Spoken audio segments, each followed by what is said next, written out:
Assalamualaikum warahmatullahi wabarakatuh. Selamat sore Bapak. Baik, pada kesempatan kali ini kami dari kelompok 3 Pendidikan Agama Islam ingin menuntaskan penugasan kami yaitu berupa wawancara yang mana kami ditugaskan untuk mewawancarai orang yang mampu memaparkan kendala-kendala atau fenomena-fenomena yang terjadi di masyarakat terkait keagamaannya. Untuk itu, kami telah memilih tema berupa dampak negatif dari media sosial terhadap akhlak anak. Sebelumnya, mungkin izinkan kelompok kami untuk memperkenalkan diri. Eh, Pertama-tama, mungkin dimulai dari saya terlebih dahulu. Nama saya Rohaipi Aledakana, biasa dipanggil dengan Haipi, dan di sini saya tidak sendiri. Saya bersama dengan rekan-rekan saya, yang pertama ada Indri Anggraini, yang kedua ada Ratih Ampersari, yang ketiga ada Nesya Nur Asa, dan yang terakhir ada Siti Afifah. Bismillahirrahmanirrahim. Assalamualaikum warahmatullahi wabarakatuh. Perkenalkan teman-teman semuanya, nama Bapak Indra Suhendra atau biasa dipanggil dengan Indra, Pak Indra gitu ya. Dan saya selain sekarang bertugas di Kota Bandung, juga sekarang menempuh pendidikan doktor atau S3 di Pendidikan Dasar Universitas Pendidikan ini. Oke, baik. Bismillahirrahmanirrahim. Assalamualaikum warahmatullahi wabarakatuh. Waalaikumsalam warahmatullahi wabarakatuh. Terima kasih telah mengundang saya hari ini. Kemudian nama saya itu Poppy Indianti. Saya lulusan D3 Bahasa Inggris. Kemudian saya sebenarnya untuk mengajar sendiri untuk menjadi guru itu kurang lebih sejak tahun 2002. 2002. Iya benar 2002. Sampai sekarang 2022 ya, udah tua kan? Awalnya berkecimpung sih di dunia mengajar memang karena cita-cita ingin menjadi guru, tetapi pada waktu itu saya tidak mempunyai orang tua saya tidak mempunyai kemampuan untuk menguliakan saya. Jadi saya bekerja dan menikah. Baru setelah menikah saya menempuh pendidikan Diploma 3 Bahasa Inggris. Mungkin untuk mengefektifkan waktu, kepada rekan-rekan saya yang bertugas dipersilahkan untuk mempertanyakan uh, apa saja yang ingin dipertanyakan. Baik, izinkan saya bertanya, Pak. Ya, silakan. Jika kita tinjau kembali, bagaimana menurut Bapak dampak yang ditimbulkan sosial media terhadap akhlak anak di zaman ini? Sebetulnya gimana ya, terkait dengan sosial media sekarang kita udah ada di zaman ya, istilahnya evolusi industri 4.0 gitu ya, yang dimana memang semuanya itu telah dikomputasi gitu, termasuk dengan sosial media. Artinya perkembangan ini tidak bisa kita bendung gitu. Nah, adapun misalnya dampak terhadap anak, bisa dibilang ada dua sisi biasanya, ada dampak negatif dan juga dampak positif, karena kita juga tidak bisa menghindari seperti misalnya teman-teman sekarang bertemu dengan saya kan berkat adanya teknologi gitu ya, kalian di mana, teman-teman di mana, saya di mana gitu, tapi kita bisa bertemu. Nah, mungkin itu salah satu dari dampak positif dari adanya sosial media atau teknologi pada zaman sekarang. Nah, tetapi seperti halnya eh, dua mata koin gitu ya yang berbeda, ada juga dampak negatifnya. Terutama yang paling sering mungkin dialami oleh para peserta didik atau anak-anak itu adalah kecanduan seperti itu. Nah, dampaknya terhadap akhlak biasanya kalau sudah kita bicara tentang dampak negatif, tentu terkadang lebih apa ya, lebih lebih fokus gitu, lebih fokus kepada gadgetnya dibanding dengan dipanggil oleh orang tuanya gitu ya. Mungkin teman-teman di sini juga mungkin yang mengalami gitu ya. Ketika dipanggil sama orang tua, nanti gitu. Ketika disuruh sama orang tua, kedei, kalau misalnya bahasa Sunda. Mungkin itu mungkin yang dampak terhadap akhlak. Tapi juga ada juga yang positif yang terhadap akhlak. Mungkin salah satu apa sih namanya, contohnya ke adik saya gitu ya, dia udah bisa ngaji, udah bisa penyanyi, salah satunya mungkin dari HP juga yang sering didengerin gitu ya setiap hari. Gitu ya. Jadi terkait dengan akhlak itu mungkin ada dua seperti itu, ada dampak negatifnya dan juga dampak positifnya. Seperti itu mungkin teman-teman. Karena saya melihat tidak hanya dari anak saya, tapi juga dari murid-murid saya, kebetulan saya dekat dengan mereka.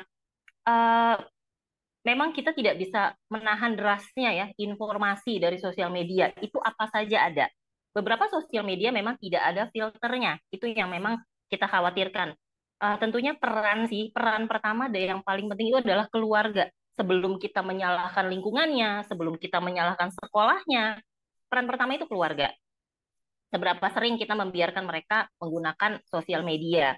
Terus harus ada kayak saya dan anak saya memang kita punya komitmen, punya kesepakatan bahwa ada beberapa saat nantinya mereka akan dicek handphonenya. Kita lihat pencarian mereka apa, yang terakhir mereka lihat apa, sosial media apa yang mereka gunakan itu berkala. Dan itu ada perjanjian ketika mereka diberikan gadget. Itu karena untuk mengerem itu susah sekali kan, karena informasi itu sangat deras. You have the world on your hand gitu. Kamu punya dunia di tangan kamu. Apa yang mau kamu tahu semua ada di situ. Mau itu soal agama, soal pertemanan, bahkan soal seks itu ada di situ. Jadi kita sebagai orang tua memang harus aware. Kita juga nggak boleh buta sama teknologi. Kita nggak boleh buta sama media sosial. Kita nggak bisa apa sih ngelarang anak-anak gitu karena susah daripada sembunyi-sembunyi gitu. Yang penting kita awasi secara berkala, kita apa sih kita periksa, kita sharing gitu loh. Karena itu memang berpengaruh kepada akhlak tentu saja. Karena di sosial media kita bisa menggunakan bukan nama asli, ya kita bisa pakai fake account dan banyak sekali orang-orang yang menggunakan itu walaupun mereka mungkin usianya sudah seperti saya contohnya gitu loh, tapi mereka pakai fake account untuk mempengaruhi, untuk menyatakan membuat statement-statement yang mempengaruhi anak-anak sebenarnya. Jadi dari situ. Terus jangan ragu untuk ngingetin siapapun. Mau itu apa ya? Kita di jalan, terus misalnya ada anak bersikap kasar, itu jangan didiemin aja. Itu efek dari sosial media yang tidak terbendung. Mereka jadi berani untuk kasar. And don't keep silent gitu loh. Jangan diem aja. Kalau kita melihat sesuatu yang tidak nyaman, ngomong, bilang, speak up gitu loh. Dan kita memang memang pendidikan agama itu yang paling penting harus dikenalin sama anak gitu loh. Kalau adab dulu baru ilmu. Oke, Baik, itu aja. terima kasih Ibu atas jawabannya. Mungkin pertanyaan selanjutnya akan diajukan oleh rekan-rekan saya. Oke, silakan. Ibu izin bertanya, bagaimana pendapat Ibu mengenai banyaknya anak yang lebih mementingkan memainkan HP dibandingkan belajar? Ya, ya memang sekarang begitu ya. Karena sebenarnya gini, ketika kita masa pandemi itu daring, itu handphone di tangan anak kan. Jadi anak punya alasan sekarang. Oh ini lagi ada tugas. Oh tugasnya di Google Classroom gitu kan. Tapi balik lagi sih, eh, itu dia anak-anak harus diajak bicara. Jangan jangan sampai kita sebagai orang tua takut untuk ingetin mereka, takut untuk mereka marah. Enggak, itu memang sumbernya dari awal, dari dini sekali ya. Makanya pendidikan anak usia dini ada ya, sebenarnya itu juga bagian dari support system yang kita punya untuk mendidik anak-anak tuh supaya mereka punya akhlak yang baik.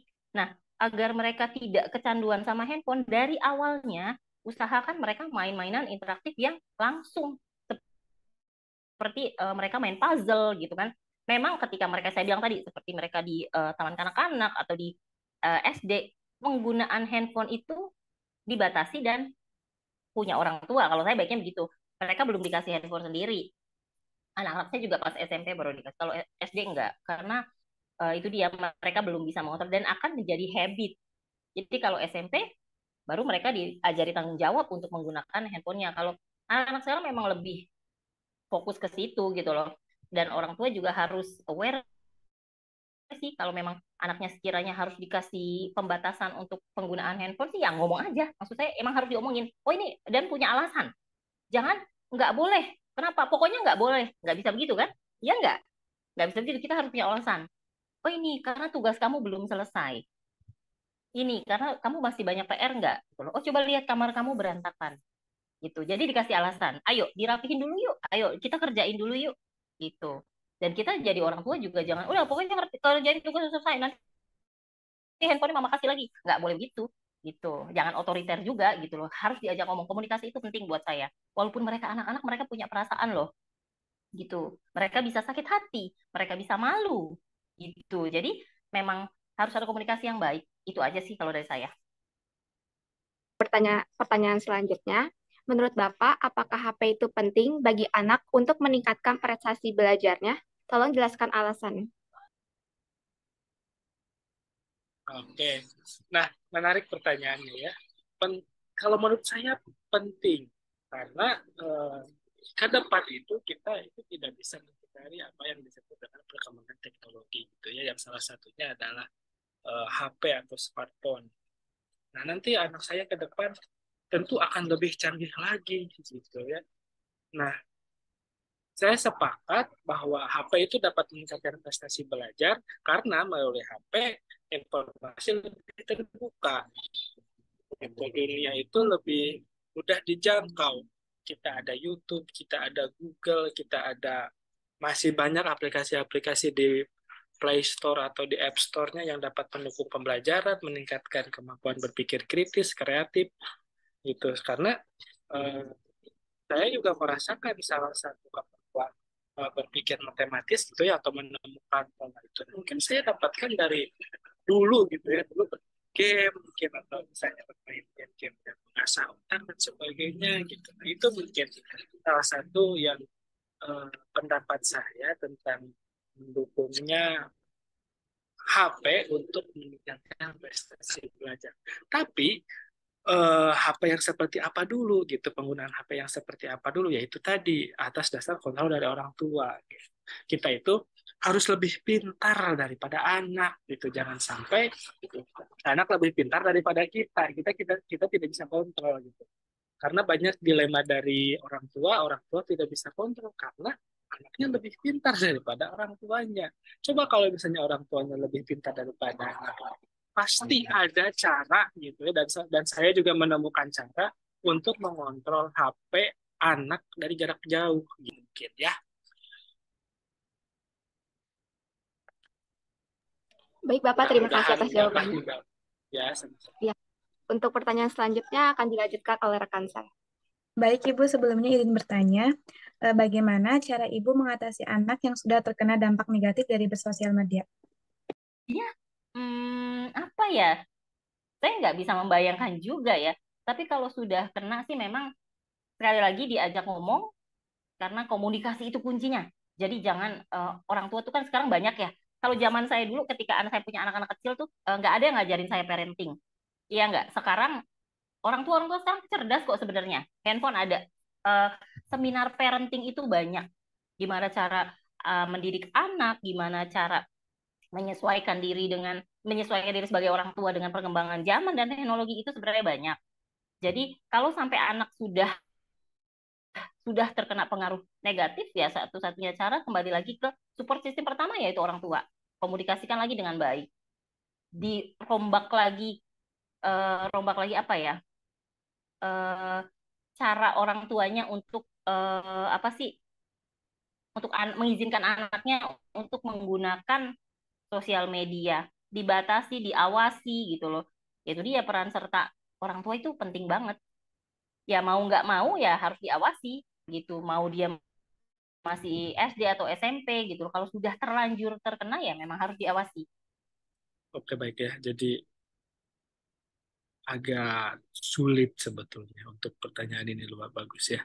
Jadi kalau misalnya sekarang anak sudah terkena dampak negatif, nah dampak negatifnya itu seperti apa sih? Mungkin kecanduan mungkin gitu ya, atau bahkan lebih jauh benar-benar hilang gitu dari dunia yang nyata ini gitu, pindah ke dunia yang fana itu yang sosial media seperti itu. Nah, mungkin solusinya adalah karena anak itu sebetulnya masih sangat bisa untuk dibentuk, masih bisa sangat untuk dialihkan perhatiannya. Kalau menurut saya, pendapat adalah mencoba untuk mengalihkan perhatiannya kepada hal yang sama menariknya dengan sosial media, Tetapi itu bisa melibatkan banyak aktivitas secara motorik atau kognitif gitu ya. Jadi ya itu tadi misalnya memberikan permainan-permainan yang tentu dapat menantang anak gitu atau yang menuntut anak itu untuk bekerja sama dengan rekan-rekannya sehingga lambat laun dari adanya dampak dari negatif dari sosial media itu dapat berkurang. Itu mungkin singkat saja.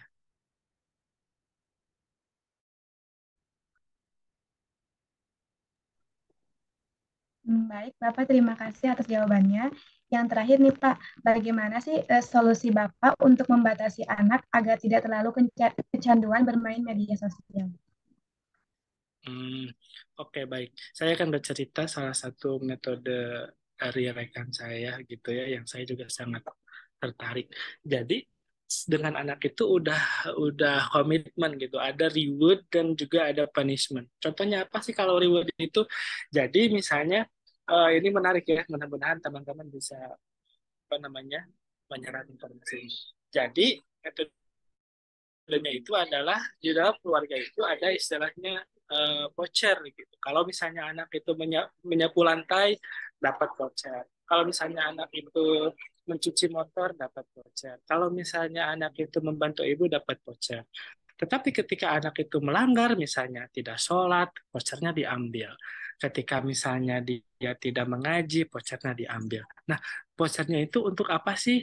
Nah, itu untuk menuruti semua keinginan dia. Salah satunya adalah penggunaan HP. Jadi misalnya satu voucher itu untuk 20 menit. Jadi ketika punya dua vouchernya berarti 2 kali 20 menit, 40 menit. Nah, seperti itu. Jadi anak-anak juga seolah-olah wah semangat gitu untuk membantu orang tua karena nanti dia tahu dapat mendapatkan hadiah yaitu berupa voucher yang bisa dia gunakan untuk menuruti apa keinginan dia. Bukan hanya bermain HP ya, bisa jajan gitu atau bisa juga menonton televisi dan sebagainya. Nah, itu salah satu metode yang menarik menurut saya yang bisa diterapkan oleh para orang tua di kita gitu ya. Itu mungkin. Terima kasih. Baik, Bapak, terima kasih banyak atas ilmu-ilmunya yang telah dibagikan kepada kami. Benar-benar membuat kami jadi lebih tahu begitu dari yang sebelumnya. Mungkin hanya sekedar sesedikit ini gitu pengetahuan kami tentang korelasi antara akhlak anak terhadap dampak dan pengaruh dari media sosial seperti itu. Mungkin cukup sekian kegiatan wawancara dari kami. Kurang dan lebihnya mohon dimaafkan. Terima kasih banyak Ibu. Kami ucapkan benar-benar terima kasih banyak atas kesediaan Ya, saya Ibu. juga terima kasih banyak. Alhamdulillah ya Ibu, semoga ke depannya kita bisa berbincang-bincang lebih gitu. Mungkin kami cukupkan. Oke, insya Allah. Segala kekurangannya mohon dimaklumi. Wabillahi taufik wal hidayah. Iya. Wassalamualaikum warahmatullahi wabarakatuh. Waalaikumsalam warahmatullahi wabarakatuh.